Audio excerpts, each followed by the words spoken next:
Now, beyond that is how the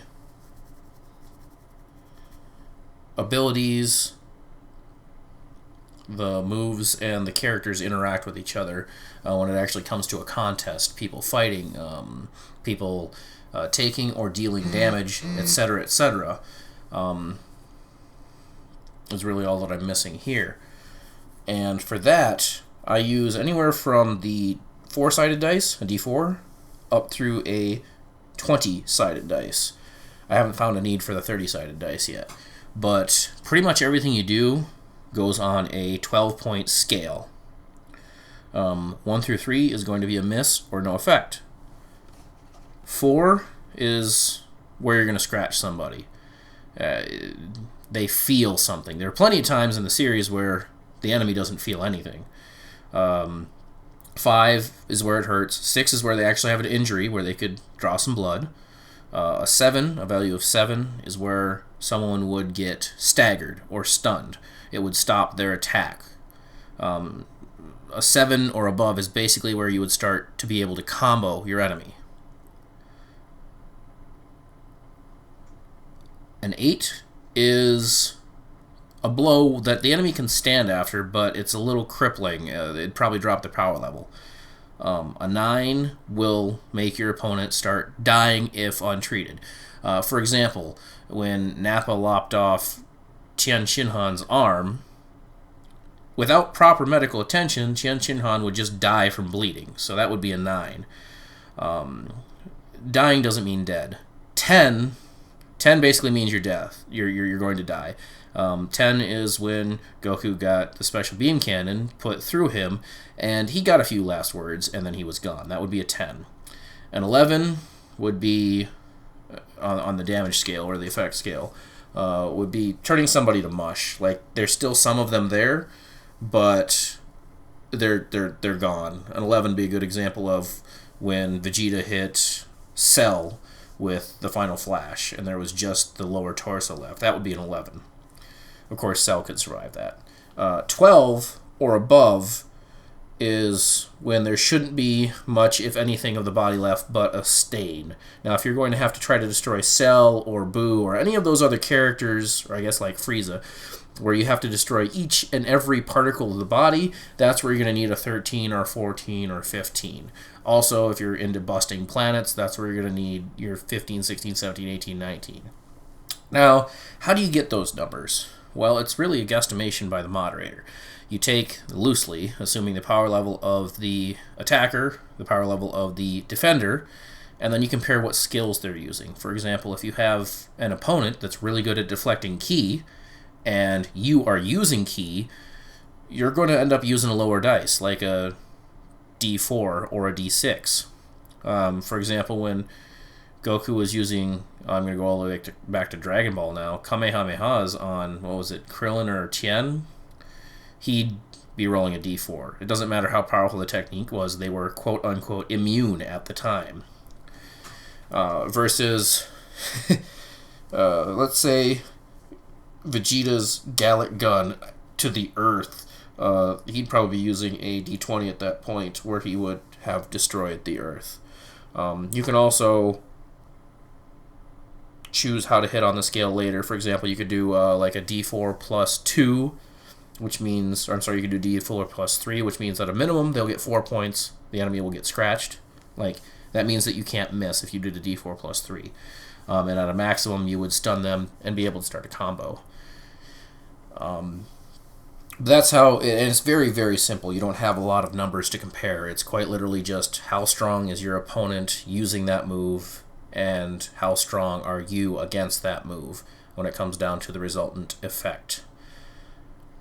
Teamwork comes into play too a lot of times. There's really no, just like, and that's why one of the reasons why the Dragon Ball Z tabletop games never really have come through, even the card games, because it's so convoluted to try to quantify it that you have to keep it loose. You can't put down a lot of rules.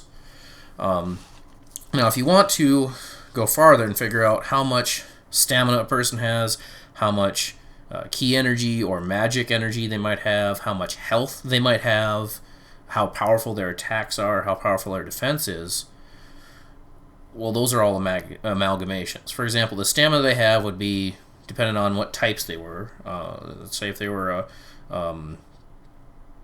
cyborg, or if they were a Saiyan or a Namekian, those would all figure into their base stamina. The power level they were also figures into their stamina. And then if they had moves that either depleted or increased their stamina. For example, if they were really good at the Kanzenshuu martial arts, then their stamina would get a huge boost. And these aren't really, again, quantifiable numbers. If you really need help putting them up like, I guess, dominoes and knocking them down, I try to think of them all as like gallons of gas when it comes down to your stamina, your ki, your health, etc., etc. Because if you start out with any small number like 10, then it doesn't really capture the universe, and you can't write down thousands at the beginning.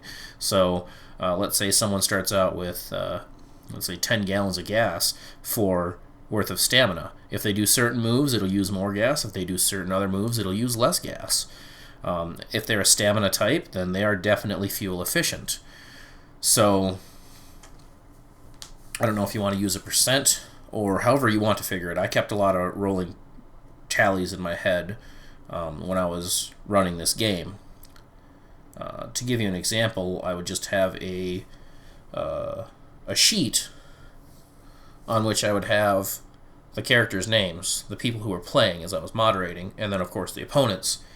And I would make tick marks for when they would start to take on fatigue, for when they would start to run out of whatever energy battery they were using to attack with, whether it was, an android actually firing from a plasma cell, or whether it was the ki or mana or stamina.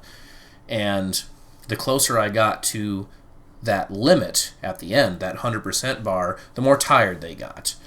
The same with health. Because every person's different, and you could have someone that, could take 5 shots from a pistol, and you have someone that would be able to take 1,000 shots from a pistol. But if you try putting a health number on it in this game, it's not really, really going to work. So you kind of just have a sliding bar that'll go from they're still alive to they're almost dead to they're dead. And you move it a little bit every time they take damage according to the damage. That's what I found worked for this. Same with them puttering out. Same with any buffs. And the nice thing about that is if you do the little sliding bar, you can increase the end of it, the cap of it, depending on whether or not they're buffed. Like if we had one of the scientists that was going to give somebody some sort of amphetamine adrenaline cocktail, well, guess what? Now they can go down to 120% health. They have 180% stamina, etc., etc. Their attack is 130%.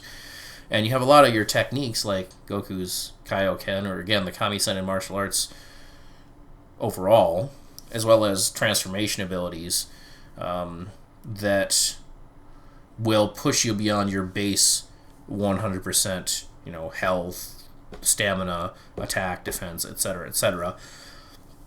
And your armor and your equipment can also figure into that. It's really hard to keep a solid number on all of these, which is why I haven't given out numbers. And you'll see in the presentation how I do it. I kind of have a grading system.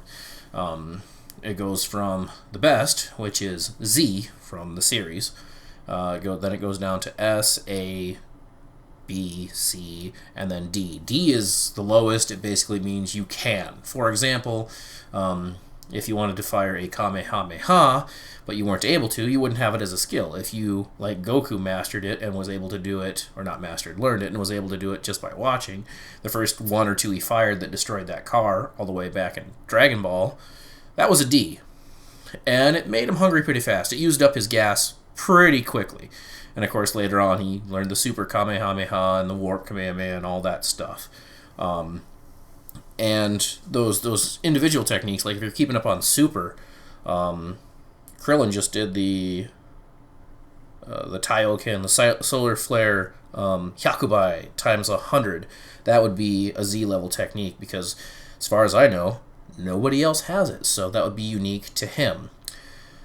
Beyond the Z level techniques, and I haven't gotten that far in the roleplay, I was thinking so that characters couldn't get too overpowered. I know it's hard to say in this game system. That you can have as many Z's as you want, and of course that means you can have as many Z, A, all the way down through D's. But if you really want a ridiculous top tier skill, you'll be limited to either types or skills or equipment. You'd be limited to 7 of those, and for each one of those you'd put a Dragon Ball on it, and it would almost require a wish for you to get it. For example, if you wanted one of your types to be immortal, that wouldn't even be, I mean, I suppose it could be a Z type, because Cell had immortality so long as he didn't all get destroyed. But if you go with what Garlic Jr. had, then you'd take one of your possible 7 Dragon Ball skills or types, and you would apply it to the immortal type that your character would have, and you would have gotten that through a wish, or almost a wish-like stance, or happenstance, and that would be the highest unquestionable level of immortality that your character could achieve, at which point they'll lock you in the dead zone. Now that brings up another point. The key things in the game, it's really strange how the players behave in the Dragon Ball universe, because you kind of have to keep it believable without metagaming. I think we even had Kami come in at one point when they were fighting Nappa, but the characters were very, very interested after they defeated Nappa in becoming stronger, because Nappa was a problem. And so some of them worked with Kami, some of them didn't, but nobody had any reason to figure out or find Korin's tower, so none of them had senzu beans when the next battle came. You had some of the scientists that had medicine, but that was as far as that went. And also, Kami didn't feel like telling them, and nobody felt like asking about, because they didn't have any reason, the Dragon Balls. So they had a year to collect them, and they didn't actually get or use the Dragon Balls in this particular roleplay session. I want to say I've run 3 or 4 of these playtests, and throughout all of them, there's a lot going on outside of battle, and although the battles can take a while, if you remember a lot of the series, all the way from Dragon Ball through GT and now Super, a lot of the episodes don't have fights in them, so don't be surprised if you don't spend a lot of time in combat, and if you only have 1 or 2 major combats, because that's how the series went. If you're building it from the Dragon Ball universe, don't be surprised if that's what you end up with. And at the same time,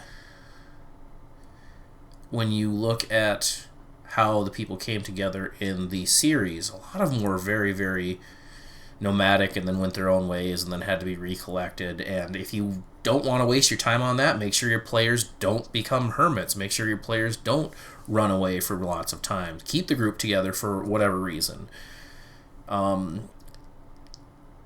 As I said before, I don't think anybody ever found out about the 2 important things that Earth has, which is the senzu beans and the Earth Dragon Balls. And you can't just feed it to them as a GM. They've got to find out somehow.